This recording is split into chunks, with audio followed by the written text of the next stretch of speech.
तो तुम पढ़ाई को बैठते हो और चैप्टर दनादन रीड करते रहते हो। एक चैप्टर तुम 3 बार पढ़ते हो, हाइलाइट्स करते हो, वीडियो देखते हो। पर क्या होता है, जब एग्ज़ाम का टाइम आता है सब कुछ भूल जाते हो और एक हफ्ते बाद तो कुछ याद ही नहीं रहता। इतना 3-3 टाइम पढ़ते हो, हाइलाइट करते हो, वीडियोज़ में देखते हो, कुछ होता है उससे? कुछ नहीं। क्योंकि तुम अपने ब्रेन को फोर्स ही नहीं कर रहे चीज़ें वापस रिकॉल करने को, चीज़ों को याद करने को तुम फोर्स ही नहीं कर रहे हो। तुम सिर्फ पैसिवली चीज़ों से गो थ्रू कर रहे हो बस। इसलिए आज जो मैं तुम्हें टेक्निक बताऊंगा उससे तुम अपने ब्रेन का रिटेंशन कैपेसिटी ऑलमोस्ट 50% से बढ़ा सकते हो। 50% में बहुत होता है। लाइक अगर किसी आदमी को 20 मार्क्स आ रहे तो उसे सीधे 40 मार्क्स आ रहे, और जैसे तुम आगे बढ़ते जाओगे ये इफेक्ट और बढ़ता रहेगा। इसे कैसे करना है तुम्हें आगे बताऊंगा। सो बेसिकली इसे कहते हैं टेस्टिंग मेथड। बेसिकली तुम्हें टेस्ट लेने हैं जो भी तुम पढ़ रहे हो। ये सुनने में बहुत बेसिक लगेगा, आई नो, बट तुम्हें आज मैं उसके एक्सप्लेनेशन बताऊंगा और मैं बताऊंगा क्यों हम हर किसी एग्ज़ाम में चैप्टर वाइज टेस्ट रहता है।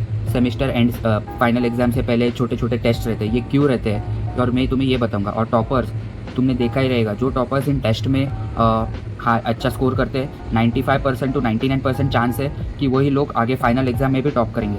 ऐसा क्वाइट रेयरली होता है। एक चमत्कार ही समझो कि जो आदमी जो छोटे टेस्ट में, लाइक जो क्लास टेस्ट रहता है मिनी, उसमें जो टॉप नहीं कर रहा है वो सीधा डायरेक्ट फाइनल में टॉप करता है। ऐसा बहुत कम होता है, क्योंकि इसका एक रीज़न है और मैं आज बताऊंगा तुम्हें टेस्टिंग कैसी होती है। सो क्या होता है, जब तुम कोई चीज़ पढ़ते हो ना, तो तुम सिर्फ पढ़ रहे हो, तुम्हारे ब्रेन एक्टिव नहीं है वो टाइम पे। लाइक तुम्हें मालूम है तुम आधे अपने थॉट्स में खोए हुए और सिर्फ तुम पढ़ रहे हो और तुम अपने आप तुम भूल ही जा रहे हो वैसे कुछ भी।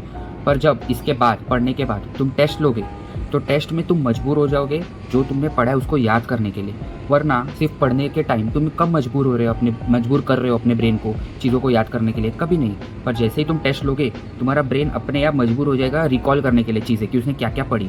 क्या तुम फर्स्ट अटेम्प्ट में सब कुछ रिकॉल करोगे? नहीं, आज बिल्कुल नहीं, मैं ऐसा बोल ही नहीं रहा। पर जैसे ही तुमने टेस्टिंग का अपना प्रोसीजर चालू किया, मैं गारंटी देता हूँ तुम जो एक टाइम पढ़ने से रिटेन करने वाले थे उससे कई ज़्यादा रिटेन करोगे।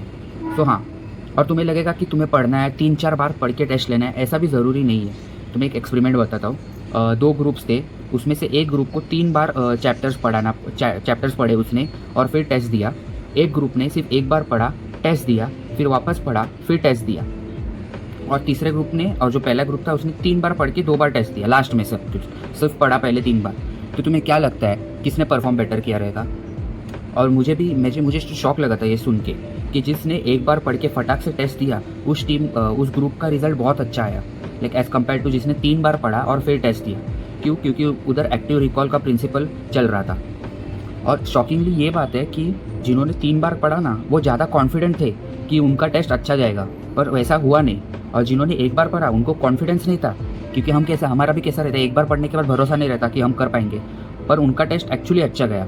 तो इससे क्या पड़ता है कि जैसे ही हम कुछ नया सीखते हैं, अगर हमें उसे चीज़ को याद करना है, उसे अपने दिमाग में फिट करना है, तो हमें फटाक से जाके उस चीज़ पर टेस्ट लेना है। टेस्ट कैसे भी रख सकते हो, तुम अपने आप को क्वेश्चन कर सकते हो पॉज करके, या फिर तुम बहुत बार सुना रहेगा तुमने, जो भी चीज़ तुम सीखते हो उसे तुम एक छोटे बच्चे को कैसे एक्सप्लेन करोगे। इससे तुम अपने ब्रेन को भी सिखा रहे हो कि चीज़ों को सिंप्लीफाई कैसे करें, और जो तुमने सीखा है वो उसे सिंप्लीफाई कैसे कर सकता है। ये हो गया।